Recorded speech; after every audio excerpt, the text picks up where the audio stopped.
आणि या स्वराज्यासोबतच आम्ही सुराज्याचेही स्वप्न पाहिले होते. आज स्वराज्य आहे, मात्र सुराज्याचे काय?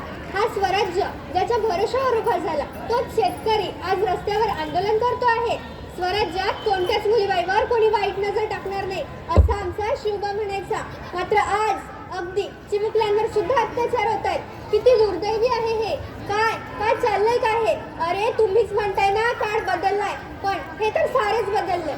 आपली जात धर्म हा ज्याचा त्याचा प्रश्न, पण सार्वजनिक जीवनात कुठून आले अडथळे? की कोणी मुद्दाम निर्माण केले?